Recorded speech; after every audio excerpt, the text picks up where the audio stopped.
Oke, kita mulai lagi ya teman-teman semuanya. Pembahasan pengadaan barang jasa pemerintah. Seperti biasa sekarang masih di level 1 ya. Level 1 kita akan membahas modul yang keempat ya, yaitu tentang pemilihan penyedia. Ya, kita tahu ada 6 modul kan ya dalam level 1. Pertama ada supply chain management, kemudian yang kedua ada pengantar pengadaan barang jasa pemerintah, modul yang ketiga perencanaan pengadaan, terus pada sesi sekarang kita akan bahas tentang pemilihan penyedia modul yang keempat, kemudian selanjutnya ada kontrak, dan terakhir modul keenam adalah swakelola. Oke, kita mulai ya terkait dengan pemilihan penyedia. Apa saja yang akan kita bahas? Nah, ini sebagai gambaran awal. Dalam pemilihan penyedia ini ada 7 bagian ya, ada 7 bagian yang akan kita bahas. Pertama ada review dokumen pemilihan, kemudian ada pembuatan dokumen pemilihan dan penjelasan, kemudian bagian yang ketiga ada penilaian kualifikasi, selanjutnya ada evaluasi penawaran, kemudian pengelolaan sanggah, dan yang terakhir seperti biasa resiko dan data dan informasi ya ini. Ya, nanti kita lihat mungkin kita beberapa dibagi menjadi beberapa bagian video ya. Nah, pertama kita akan bahas terkait review dokumen pemilihan. Oke, kita mulai ya.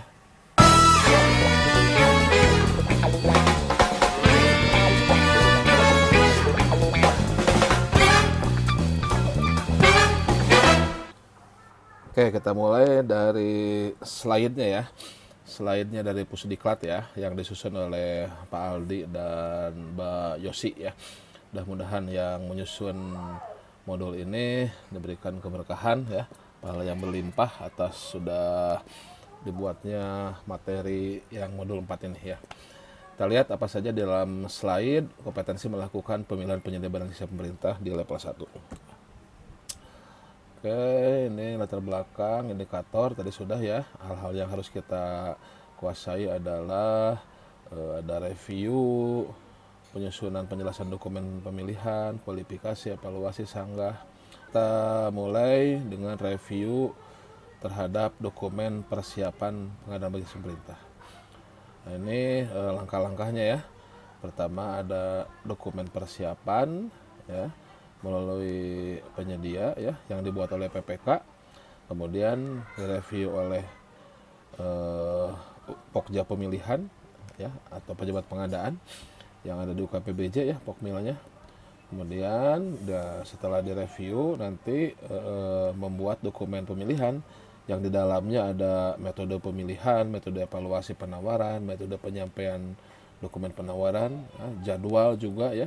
Nah, dibuatlah atau disusunlah dokumen pemilihan, kemudian ditetapkan dokpilnya oleh Pokja atau pejabat pengadaan kalau pengadaan langsung untuk dilakukan pemilihan penyedia. Nah, semuanya ini dilakukan dalam tahapan persiapan pemilihan penyedia.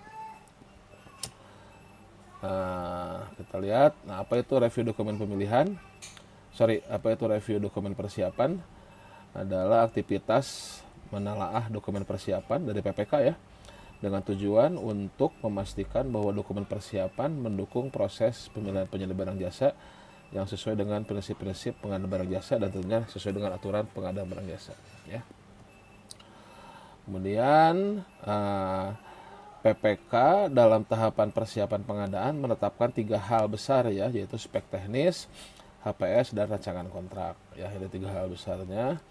Nah, pada intinya ini PPK menyerahkan dokumen persiapan pengadaan ya, kemudian Pokja pemilihan atau pejabat pengadaan mereviewnya. Nah, ini administrasinya.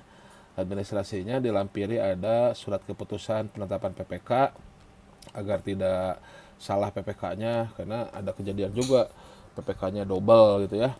Kemudian dokumen anggaran biar jelas berapa pagunya dan biar ada dasar untuk menganalisa HPS-nya. Kemudian apakah sudah dibuat perencanaannya belum ya, bukan hanya sekedar diumumkan di RUP, disirup dan memperoleh ID paket RUP ya. Kemudian rencana waktu penggunaan barang jasanya atau jadwalnya di dalamnya. Nah, ini lingkupnya ya. Apa-apa yang perlu direview, ya tentunya tadi ada dokumen utama, spek teknis, HPS, dan rancangan kontrak. Nah ini yang sebelumnya sudah disusun ataupun dibuat oleh PPK pada tahap perencanaan. Nah tahap persiapan ini PPK menetapkan. Nah, jadi spek teknis itu dibuat di perencanaan ya. Harga perkiraan juga dibuat di perencanaan ya, termasuk juga perkiraan apa kontraknya. Nah ditetapkannya di persiapan sekarang ya. Sekarang kita masuk ke persiapan. Kemudian dokumen anggaran belanja, ID paket RUP, waktu penggunaan barang jasanya, ya di dalamnya bisa ada jadwal, analisis pasar, kemudian ya hal-hal lainnya, uraian pekerjaan, identifikasi bahaya, resiko, ya keselamatan ataupun layanan lainnya. Nah ini hal-hal yang perlu direview. Kemudian terakhir di dalam slide terkait review adalah tindak lanjut hasil review ya.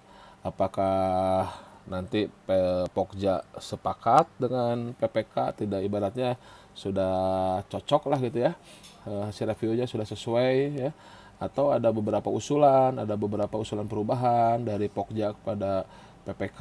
Nah apabila ada hal-hal yang perlu untuk dilakukan perubahan dari review yang telah dilakukan oleh Pokja ataupun pejabat pengadaan, maka Pokmil atau pejabat pengadaan dapat mengusulkan kepada PPK untuk dilakukan perubahan.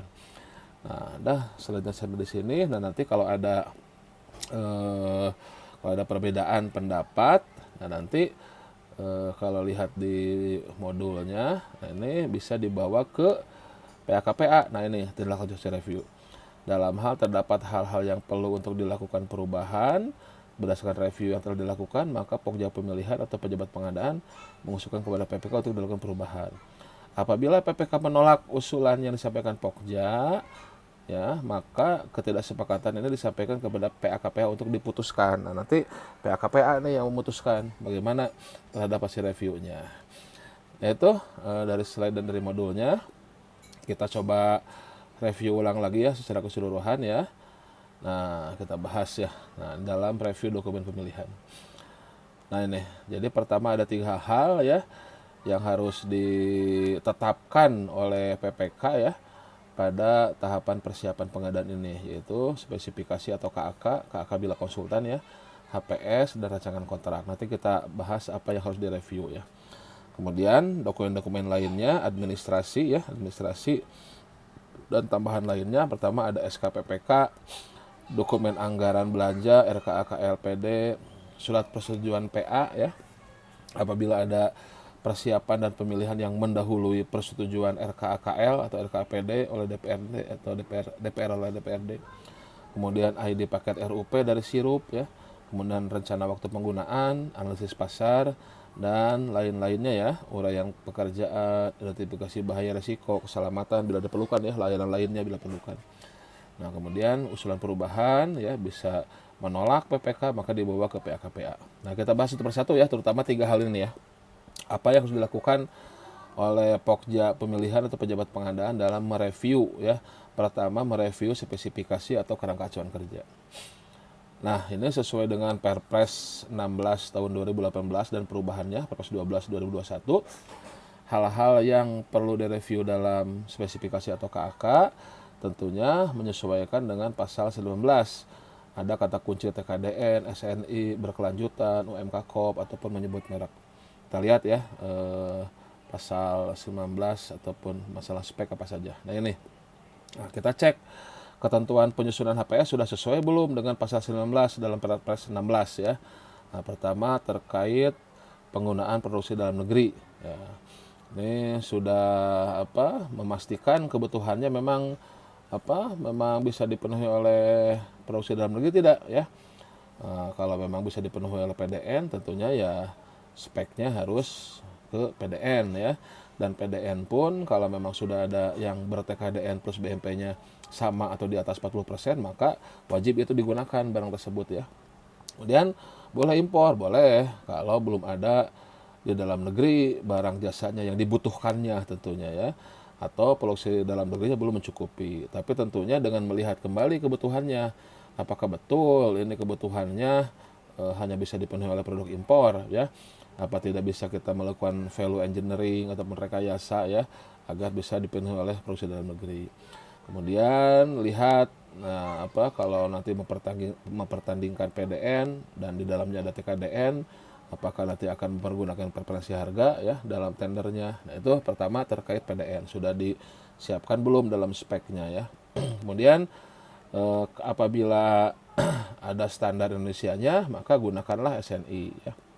Kemudian terkait dengan pengadaan berkelanjutan, salah satunya adalah ramah lingkungan hidup ya. Nah, dilihat ini sudah menggunakan produk ramah lingkungan hidup belum. Bahkan ya pengadaan berkelanjutan bukan hanya ramah lingkungan ya, bukan hanya terkait aspek lingkungan ya, ada aspek ekonomi, aspek sosial ya, seperti penggunaan total cost of ownership ya, melihat biaya bukan hanya harga belinya, tapi selama pemakaiannya bisa lebih murah tidak ya, masalah upah minimum regionalnya, masalah ya tadi sosialnya gitu kan, terkait perusahaannya bagaimana ataupun kearifan lokalnya bagaimana, seperti itu.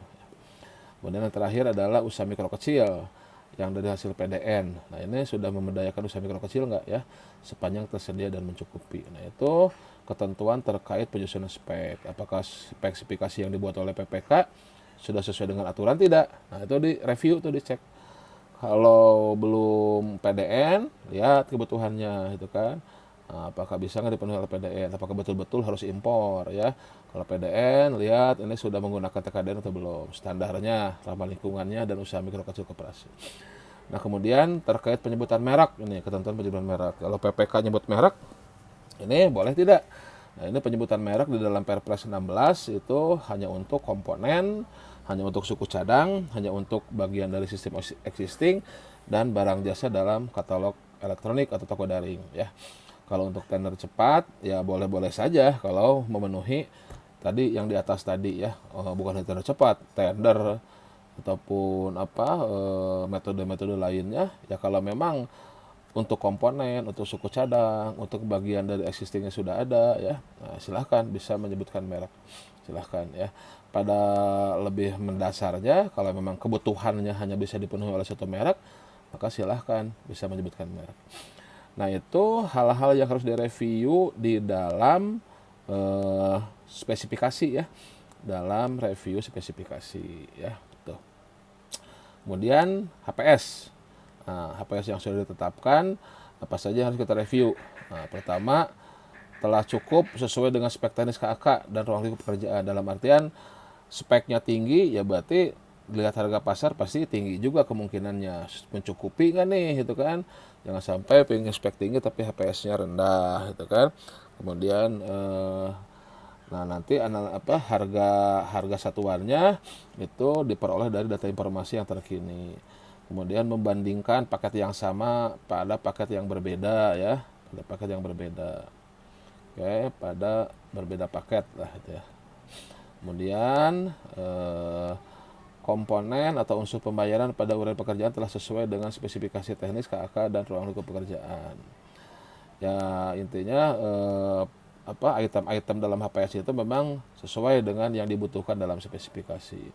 Kemudian terkait kewajiban perpajakan, ya, cukai, asuransi, SMK 3 atau biaya lainnya sudah tercover dalam HPS, ya. Dan tentunya melihat ke dalam aturan Perpres terkait HPS ya.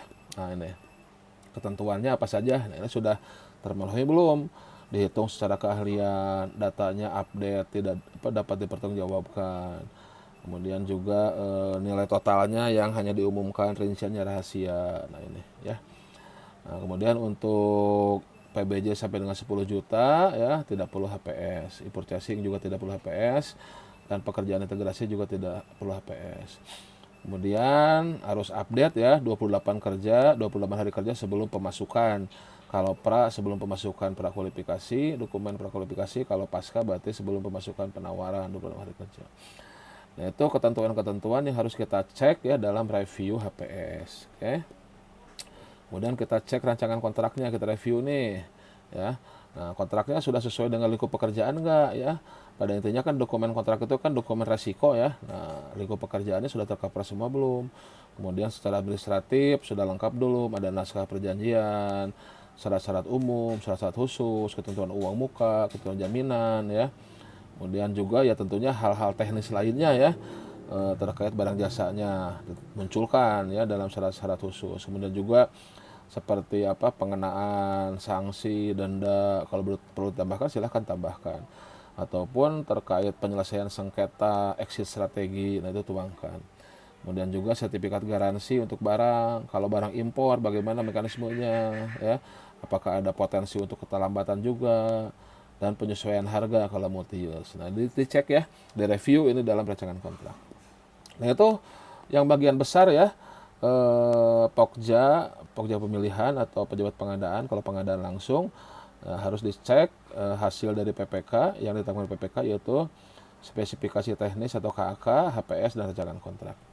Nah, kemudian cek administrasinya ya, SK PPK-nya, anggarannya ini ya, tersedia dan cukup, surat persetujuan PA kalau dia mendahului tender dini atau tender yang untuk kebutuhan di awal tahun anggaran. ID paket RUP terdaftar dan diumumkan di sirup, dan tentunya perencanaannya sudah benar atau enggak ya. Rencana penggunaan ya. Nah, ini kapan digunakannya, berarti kapan tendernya ataupun kapan pemilihan penyedianya, waktunya kapan nih paling telat deadline-nya harus melakukan pemilihan ya. Kemudian ada juga penting nih analisis pasar, ketersediaan barangnya, pelaku usahanya. Nah, ini ada nggak nih barangnya nih di pasaran, ada nggak pelaku usahanya nih gitu kan. Nah, terus pelaku usaha di level mana yang akan dipersaingkan. Nah, ini penting juga, apakah di level pabrikan, di level distributor, apakah di level retail atau toko-toko, atau memang calo kalau dibutuhkan calo. Tapi ya kebanyakan sekarang aturan kita mengarahkan agar tidak menggunakan calo, kecuali tapi memang kalau kebutuhannya calo ya bisa-bisa saja ya, misalkan broker untuk saham atau sebagainya yang memang resmi ya, seperti itu. Tapi kalau memang kita membutuhkannya bukan calo dan kebanyakan seperti itu, tentunya kita harus mencari penyedia pelaku usaha yang memang core bisnisnya pada bidang tersebut. Kemudian kita akan mempertandingkan atau mengkompetisikan pada level mana. Pabrikan, kalau memang pabrikan bisa jualan, bisa ini ya berarti terdekatnya pabrikan, silahkan. Kalau memang nilainya besar juga ya, atau di distributor, di retail, atau toko-toko kecil ya, para pelaku usaha yang memang usaha mikro kecil, kalau paket-paketnya kecil. Kemudian dari situ, dari barangnya ada di mana, pelaku usahanya siapa, barulah kita buat nih metode-metode kualifikasi dan pemilihan penyedianya agar pelaku usaha yang memang kita butuhkan, yang bisa mensuplai barang jasa kita butuhkan, kita set nih bagaimana kualifikasi dan pemilihannya agar bisa masuk ya, seperti itu. Dan terakhir, uraian pekerjaan, identifikasi bahaya, resiko keselamatan bila diperlukan, atau layanan-layanan lainnya ya, silahkan. Nah, itu teman-teman semuanya hal-hal yang harus direview pada tahapan pelaksanaan pemilihan penyedia ya, modul 4 pada level 1 ya. Ini hal-hal yang harus direview oleh Pokja pemilihan atau pejabat pengadaan. Demikian, terima kasih atas perhatiannya. Salam sehat selalu dan salam pengadaan dari Bogor.